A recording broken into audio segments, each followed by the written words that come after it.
Okay, today we're going to be doing the forensic linguistic analysis of Stephan Sterns, who has been found guilty of the murder of Madeline Soto. And we are going to look at the particular analysis in forensic detail, a little bit deeper than we have done before. If you've watched the first 5 videos about this case, you should now be fairly skilled at statement analysis. So we're going to start going into a deeper level. The first thing that we notice is that Sterns is extremely deceptive. In a very short interview of less than 5 minutes, or just over 5 minutes, he has over 350 deception indicators, highly unusual. Lots of linguistic anomalies. What is probably the most interesting, and you'll see this later on in the analysis, is he says that we saw Madeline. He says, I dropped her off, but we saw. So he's confusing whether or not Jen Soto was in the vehicle with him. And we've seen other pronoun mistakes from Jen Soto herself. One of the other things which is extremely interesting is he says, if you find her, to the kidnapper. And in my opinion, if you appeal to the kidnapper and ask, if you find her, please bring her back, then that's unconscious knowledge that there is no kidnapper and he doesn't have her even if there was, because he would have to find her in order to bring her back. Another huge linguistic error. Again, similar to Jen Soto, he never uses the victim's name, Madeline Soto. So he's unconsciously separating himself from the victim through shame and guilt. And also we'll discover that his excuse and Jen Soto's excuse of the mysterious Grainy video, and that has connotations of pre-planning and pre-scripting, which might lead people to believe that Jen Soto is fully aware of the crime and fully involved in the cover-up, in my opinion. So let's get on with the analysis, and let's dive into actually hearing Stephan Sterns. The first question is if I can get your first and last name and spell them both out for me. Stephan Sterns, Stephan Sterns. All right, so Stephan, you seem very emotional right now. Explain to us. I dropped her off. Everything looked fine when I drove away. It's the last time we saw her. Did you catch that? I dropped her off, and then he ended the sentence, that's the last time we saw her, which indicates to me that there is possible pre-planning between Jen Soto and Stephan Sterns on the story. And I think originally they planned to say that they both dropped her off, but then Jen changed it to staying in bed that morning. But what we have is the linguistic architecture of the planning remaining in their language. So they're getting confused. Was it I dropped her off? Or we saw her? It's all very confusing. In statement analysis, when there's confusion, we normally conclude that there is deception. What were the conversations that y'all had in the car when you dropped her off? Not much. She was asleep for most of the way. Told her have a good day at school when she got out, and I love her. She said thanks, love you too. That was it. So the linguistics, which we'll go through in the analysis there, lots of deceptive markers. And so where do you think she could possibly be? I mean, this isn't, as I was told, this isn't normal behavior. This is not normal behavior. She's not the type that would just run off. We don't know where she can be. We're scared. You might have noticed, the more observant, that his body language, his head shaking when he's lying. He's consistent with the shaking of the head. And when he's telling the truth, he does nod. And here we have him say that they're scared and confirms it with a nodding. So we have a baseline for how he lies with the head movement and how he lies with the truth. I think we could all agree that Jen and him are indeed scared. Want her home. Off. Let's just look at that again. Where you think she could possibly be? I mean, this isn't, as I was told, this isn't normal behavior. This is not normal behavior. She's not the type that would just run off. We don't know where she can be, and we're scared. We just want her home. Yeah, see the nodding there. It's not the nodding for we want her home because he knows that she's dead. He's the convicted murderer. It's the nodding inside his head that they're scared.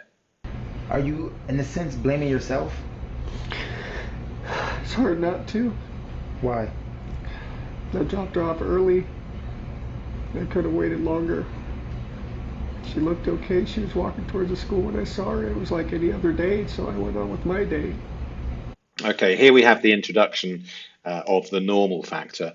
In the vast majority of deceptive statements, the person doing the fabrication introduces the normality factor. It's consistent and common across deceptive statements. Let's go into the actual analysis and examine what we've just heard. For those who are new to statement analysis, we mark up the statement using different colors so that it's easier for us to recognize patterns. If anyone has time, you can pause the video and look at those. So let's look at the first pronoun shift. I dropped her off at school, I believe he said. I drove away and we saw her. So this shift, in my opinion, suggests consciousness of different script versions. It indicates that perhaps there's been planning between the two of them, and it indicates that they've disagreed at certain points as to whether he dropped her off alone or they dropped her off. And so we have the difference in the pronouns. This is a linguistic fracture, probably from the prior planning and the change of story. So here we are in detail, but also we've got something interesting here due to what we call cognitive load. When somebody's lying, they have to manage the truth. They know everything that they know. They know all that they know. And they also have to suppress that truth, and they have to give you the fabrication, and then they have to manage your reaction. They have to assess, are you believing the story? And this tri-cognitive load causes fractures in the linguistics. So if you look carefully here, I dropped her off everything. Oh, and also the order of priority is not to find the missing Madeline. The order of priority is to provide an alibi. So I dropped her off. Everything looked fine. Everything looked fine when I drove away. So here we have a time. And something has occurred. Everything looked fine. When I drove away, so last time we saw her, and here we have a fracture of linguistics and a reason why. And the pronoun change. Very, very important. If we're going to find evidence that Jen Soto is involved in the crime, or at least involved in prior knowledge of the crime, and the crimes that have occurred over the years, and more importantly, possibly provable, involved in the cover-up, in my opinion. So, this opening contains a critical pronoun shift that may indicate script confusion, absolutely. He states, I dropped her off, solo action, and I drove away, solo departure. But then he shifts to we saw her. This is critical. This pronoun inconsistency could suggest originally both were supposed to be involved in the story. The plan changed, requiring only Sterns in fabrication to go. He didn't actually go to that school. He was dropping off Madeline's dead body, unfortunately. Or, under stress, he defaulted to a rehearsed we narrative, which is my opinion. And this pattern, when combined with Jennifer Soto's I, if you look back, I think it was the fifth video in this series. Which is a classic deceptive marker. If you ever see this pattern in your own communications that you receive, now that you're learning to be good statement analysts, you can be sure that afterwards is some level of deception. This isn't stuttering. This is the mind working out different versions of different stories at extreme speed and until it settles on the lie that it gives. And in this occasion, Jennifer Soto also had transportation confusion. And the coordination of their accounts has changed. They might have had an argument over this. So he's establishing innocence. His priority is to establish innocence for himself. Innocent parents do not have that priority consistently. With innocent parents where the child was found, or the child was found but the parents were innocent, we don't see that pattern. We always see this, not always, we very commonly see this pattern, however, in guilty parents. Everything looked fine. See, here we have the normal factor. Yes, and notice the rushed delivery. When it says no comma, essentially I dropped her off, and then he spins into the alibi. Everything looked fine when I drove away. Yes, he's establishing distance from whatever followed. Most notably, throughout the entire interview, he never uses the name Madeline, only pronouns, which may indicate psychological distancing. So by now, this should be firmly in your skill set. Act 2, the sleep that never was. Interviewer, what were the conversations that you had in the car when you dropped her off? This interviewer is extremely good at elicitation. I have to take my hat off to him. He's managed to pull from Stephan Sterns good evidence. And had he not been caught, the way that this journalist has very cleverly elicitated the almost confession, full respect to this journalist. Very, very rare. Most of the journalists ask stupid questions. So, Sterns, not much. She was asleep for most of the way. In the key, which we saw, which you might have paused to have a look at, in this purple colour, we have what is perhaps unconscious leakage. So here, by saying she was asleep for most of the way, obviously, in fact, she had passed away, not asleep. Possibly unconscious, but more than likely already passed away. The claim she was asleep for most of the way creates a scenario where the victim cannot provide testimony about the journey.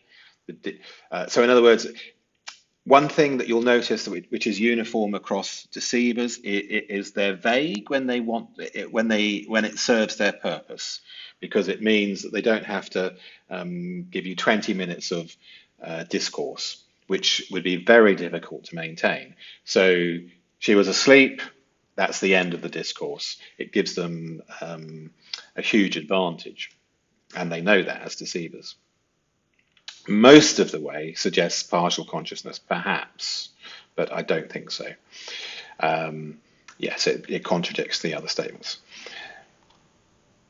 So, Sterns, always look out, as you're learning statement analysis, always look out for the dropped pronoun. Pronouns don't lie.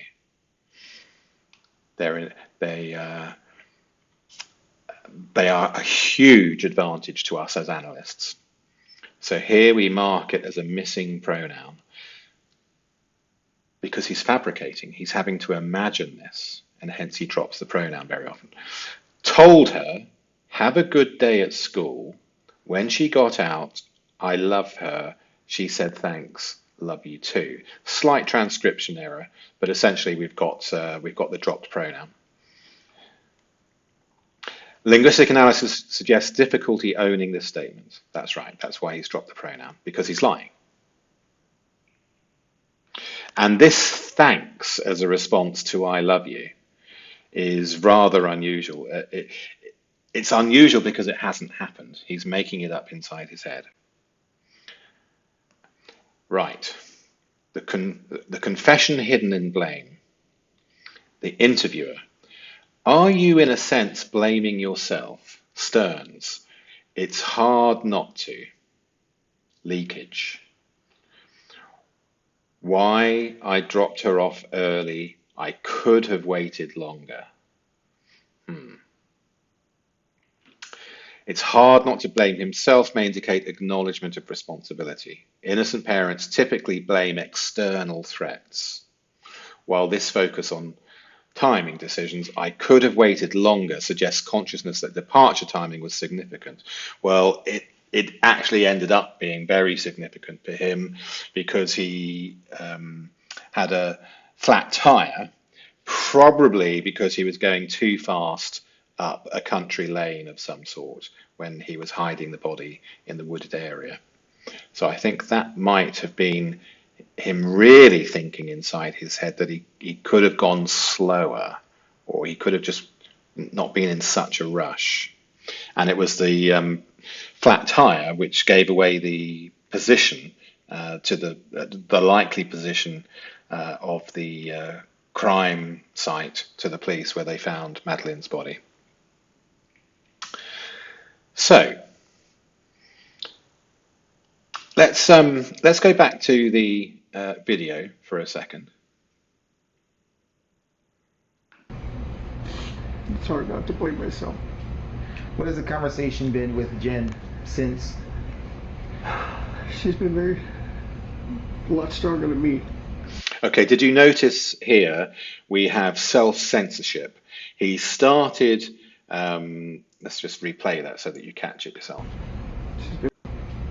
What has the conversation been with Jen since? She's been a lot stronger than me. She's been very, and he was about to say something which he decided wouldn't serve his purpose, so he stopped the sentence. She's been very, and now self-censorship abandons that sentence and instead replaces it with she's been a lot stronger than me. So we watch out for abandoned statements through self-censorship. It's an indicator of deception. She's been holding it together really well, but it just keeps coming in waves. Just the reality keeps hitting. We don't know where she is. We don't know if she's safe. We're just scared. We just want her home. Have you, like, literally put boots on the ground, went out? Yeah, I even went out with the cops. Even went out with the cops. I had dropped her off, and have you noticed that dropped her off is common linguistics between himself and Jen? Another indicator of planning and scripting. And dropped her off, not at school, but in the wooded area. Looked all up and down the road, all along the communities, and there was nothing helpful. None of the cameras were pointing the street. Nothing, which in 2024 was surprising. Esta es la mejor hora para hacer trading. Cuando abre la bolsa americana, se dispara el precio de los mercados. Es cuando más volumen hay. The church across the street had some cameras, and they mentioned seeing her waiting around in the parking lot for a while before moving on, and that was it.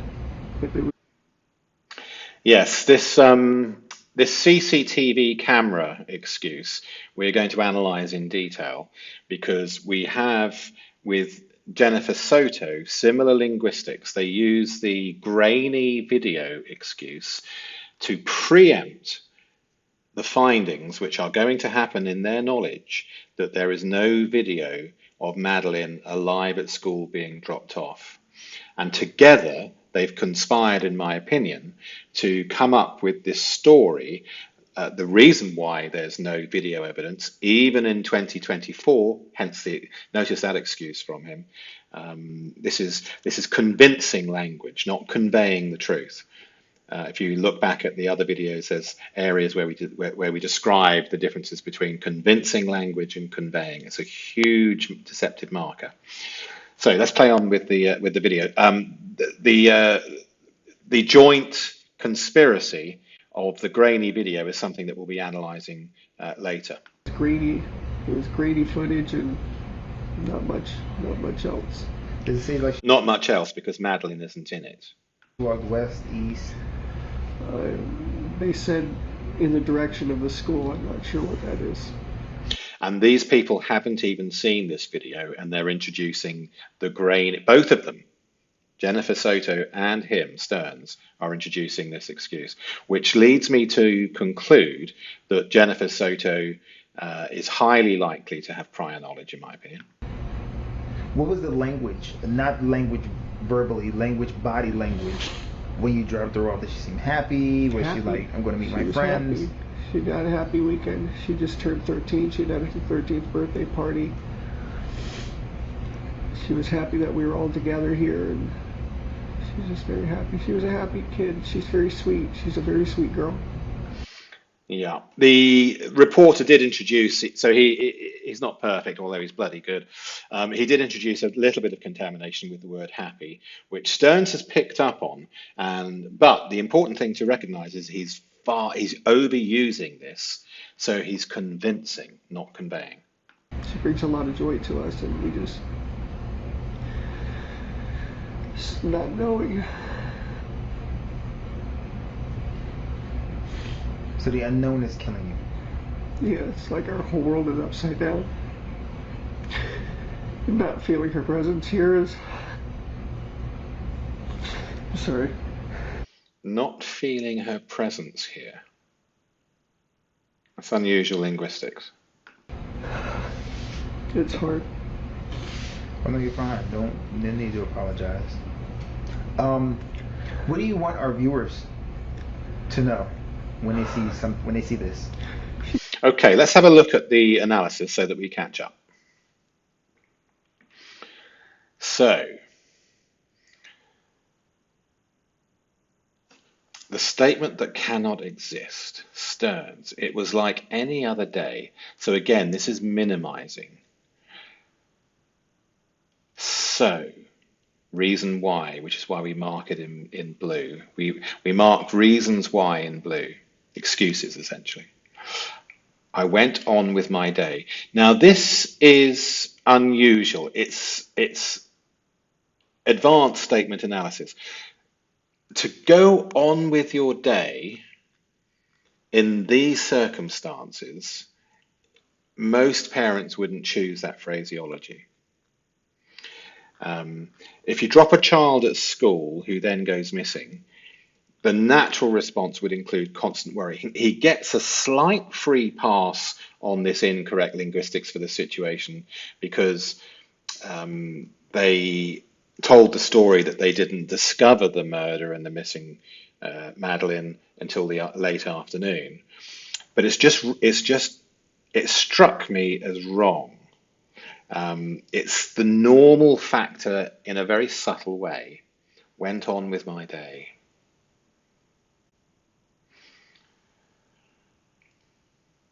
The statement could only exist with consciousness that nothing was wrong. Potentially because the speaker knew exactly where the child was. The word so attempts to explain the abnormal response, combined with claiming it was like any other day while the child is missing, creates what may be the most damning linguistic pattern in the interview. This is very, very deep statement analysis. I understand what the AI is attempting to convey here, but it's not obvious. Act 5, the grainy video that doesn't exist. Neither Sterns nor Soto had seen any footage at the time of these interviews. They admit that because they're using it as an excuse. Their descriptions of grainy video may represent preemptive explanation for why no clear footage would show Madeline at school. This, to me, indicates joint coordination of trying to hide the crime. And that has lots of connotations for Jennifer Soto. The evidence of consciousness revealed, Sterns. The church across the street had some cameras, and they mentioned seeing her, not Madeline. See, he just cannot mention her name. waiting around in the parking lot for a while before moving on. You see, this is, if we're going to go deep, in moving on does have connotations of somebody passing. And that was it. And so does that. But it was grainy, it was grainy. So grainy is also sensitive. Look at this.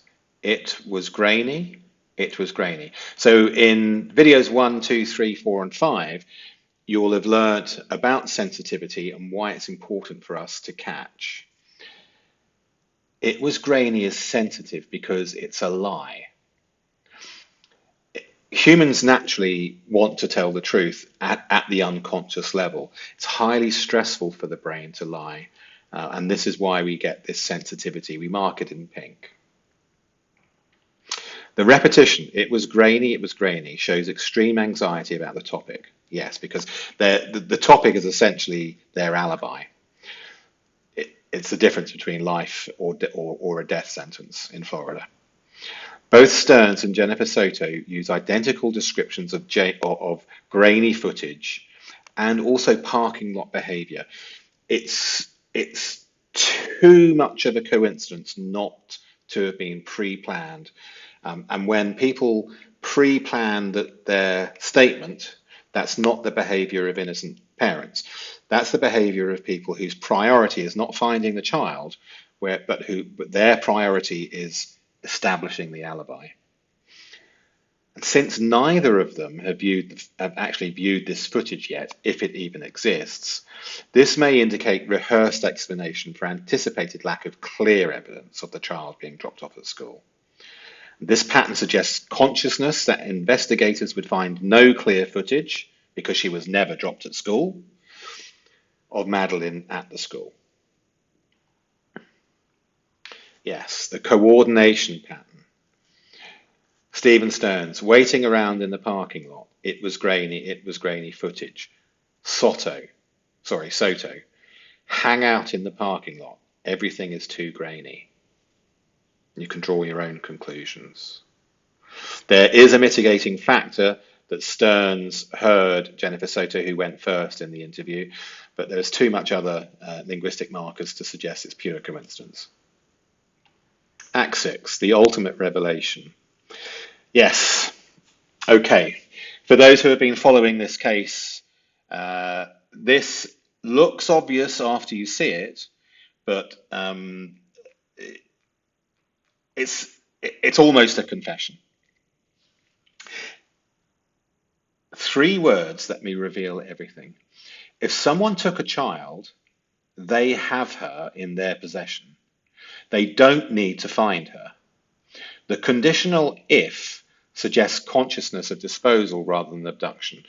When we play the video and you hear at the appeal stage, notice Jennifer Soto and himself appeal at the end, almost they put a new hat on and start appealing to the fabricated kidnapper. And he makes the linguistic mistake of talking to the kidnapper and saying to this fabricated kidnapper, if you find her, please bring her home or bring her back. I can't remember the exact words he used. The important bit is, if you find her. Unconsciously, Sterns knows the fabricated kidnapper doesn't have the child. This is the linguistics mistakes that you make in lies. If you find her. This is, had Sterns not been convicted or made so many other areas that he was quickly arrested, this is the sort of forensic linguistics which can break a case. Bring her home. Okay, so this is what he said. Bring her home if you find her. The word if may be the most revealing in the entire interview. This conditional suggests consciousness that she needs to be discovered by the kidnapper rather than returned, and discovered for the kidnapper to return her. So it makes absolutely no sense. She's at a location rather than with a person. Yeah. She requires finding rather than freeing. Innocent parents typically say, bring her back. They don't say, if you find her, to the kidnapper. Act 7. Okay. Here we have the complete linguistic analysis, which we might go through, but let's go on and play the next stage of the video. She's a sweetheart. She's a very sweet, kind girl. Just please be nice to her. Bring her home if you find her. Tell her that we love her. Wherever she is, I hope she's okay. I mean, if someone were to come in contact with her and you gave me her diagnoses, would it be easy to approach her without any like agitation or anything? Yeah. She's a good kid. She's a good kid.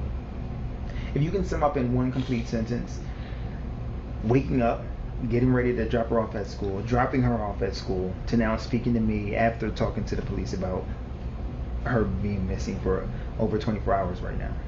In one complete sentence, what would that be? A living nightmare. It's a living nightmare. Okay, so this is probably another occasion where Jennifer Soto uses the same linguistics, which would indicate prior coordinated script writing. Day started off like any other. I just want to wake up.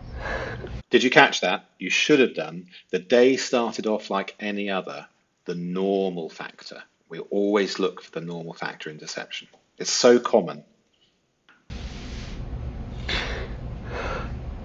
You just get hit with waves of the reality, just it's setting in. As soon as it got dark last night, we started falling apart because we knew it wasn't going to come to an end. Boom. Did you hear that? As soon as it got dark last night, we'll cover that in the analysis, but the important bit, we knew it wouldn't come to an end. That means he knew that she wouldn't be found the next day, having bunked off school and is staying with a friend. Instead, and also here's the important thing, we knew it wasn't going to end. He's including Jennifer Soto knowing that this wouldn't end. And if it wouldn't end, it means Madeline is dead and wouldn't be found. So here we have a confession. Here we have including Jennifer Soto in the knowledge. We knew, not I knew, we knew, he says. We knew it wouldn't end. So in effect, he has just landed Jennifer Soto right in it. And now we're going on 24 hours and still nothing. Just conflicting reports here and there. People say they see this or that. None of it's conclusive and none of it's helpful. Very vague. People say this and that. So again, full of deceptive markers.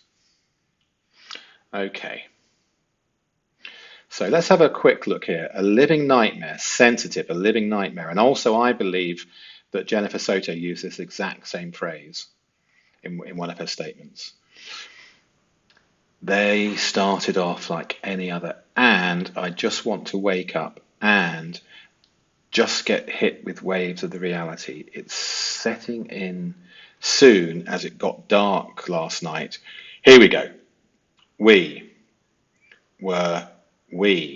started falling apart because so he's joining.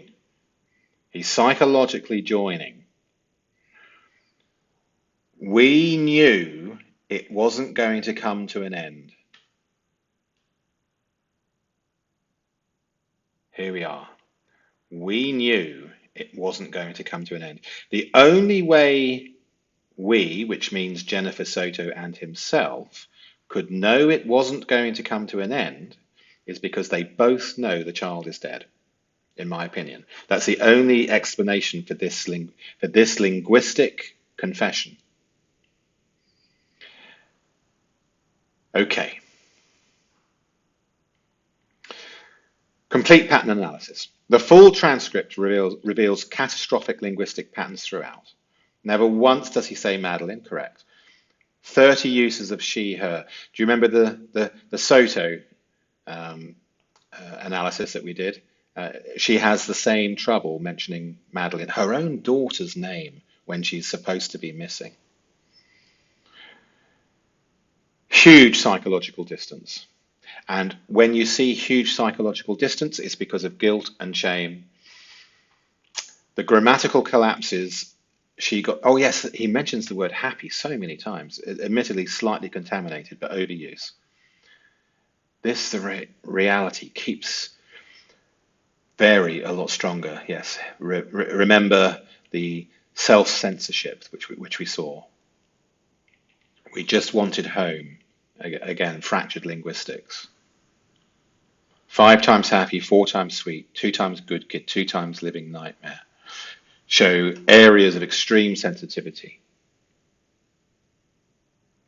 Look at the articles. Sometimes articles are very important. If you remember in one of the earlier lessons, the man with the gun, the being the article, is entirely different than a man with a gun. So if you heard the statement, the man put the gun in my back and led me into the storeroom where we waited for 20 minutes. In that sentence, the man put the gun. The man you've seen before and the gun you've probably seen before in terms of the article. Led me is a linguistic slip showing the parties together. There's some togetherness if someone's leading you. And also if a man has the gun in your back, and he led you, then he's geographically in the wrong position. All sorts of things. So articles are important. Okay, so the pronoun distribution analysis. Again, we have different. Here, yes, this is the important bit. The we's. So he joins the parties together at the end in the deception.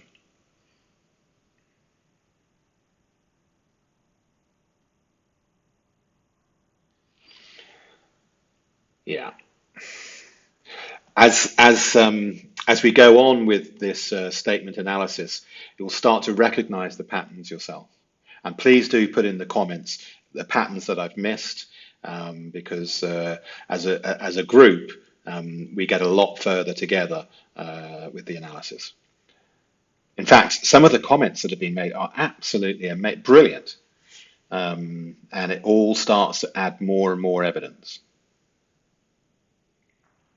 So let's have a look at the timeline. Timelines are always important. With time, we tend to put it on if we're doing our own personal analysis, but in the old-fashioned way with a sheet of paper, we would put the times in the left-hand margins, and we would look for temporal incunas, which is missing time. So before I knew it, as an example, is a temporal incuna. So 2 impossibilities anchor the deception. Went on with my day, and if you find her, just here. The pattern density increases towards the end. It does, indicating cognitive overload. So, Jennifer Soto in one of her statements said that she was asleep. We have too many linguistic errors. If the kidnapper has to find Madeline before he can or she can return her, and it's a fabrication. Here, he says, we knew it would never end. To me, this is the most telling. They can't use Madeline's name. This grainy fabrication, to introduce the excuse beforehand indicates guilty knowledge. And the entire I, we pronoun fractures, which you saw in video 5.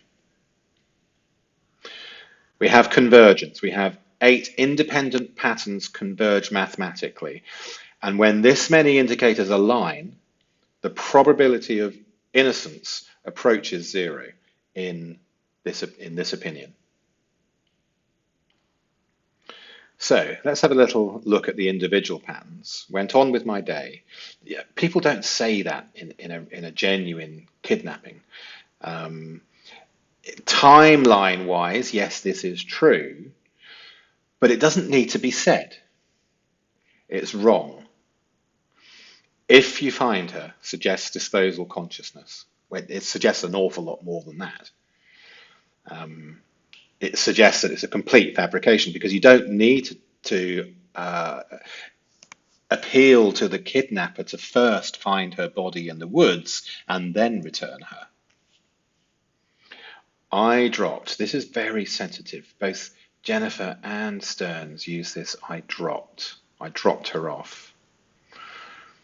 Yeah, the we saw the script confusion. I think there was an argument as to whether between the two of them. I think at first they agreed to say they both dropped her off, and I think Jennifer Soto chickened out and decided to hide. And her news story became she just stayed in bed all day, heard sounds in the kitchen. Do you remember?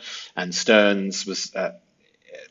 Jennifer was using the dog story, and Sterns is saying, no, go back in, I've got this, which is the true linguistics that happened in the kitchen, but it was nothing to do with taking the dog for a walk.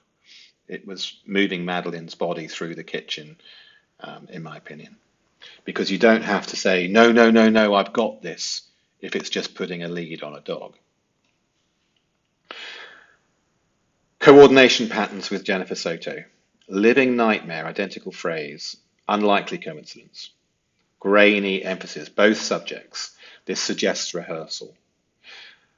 Innocent parents, desperate for their daughter's return, don't rehearse. They have no need to. The priority is completely wrong. The parking lot details also match in the linguistics. Coordinated narrative indicated. The transportation confusion, both of them get their pronouns wrong. Jennifer Soto saying, we took her to school. I took her to school. No, forget all of that. Sterns took her to school in her statements. Not the exact words, but I've not got them in front of me, but along those lines. So when multiple independent deception indicators align at this frequency, the mathematical probability of coincidence approaches zero. Pattern convergence strongly suggests consciousness of concealed information. And what we would expect, who took my daughter? I'll find whoever did this. She must be terrified. Is she cold? Is she hungry? Does she need anything? Direct pleas to Madeline herself, using her name.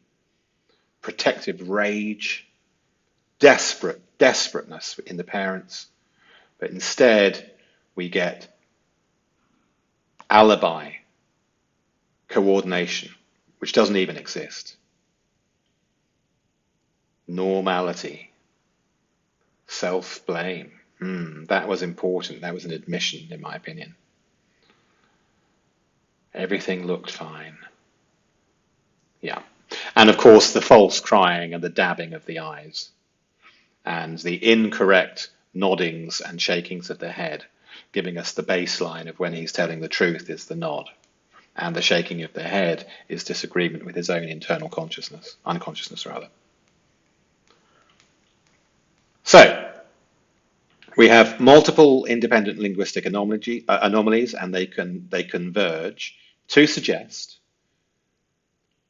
that linguistic patterns indicate strongly deception.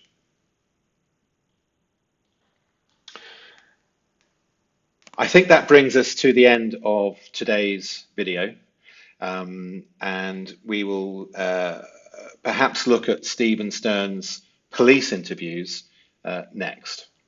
Okay, enjoy the day.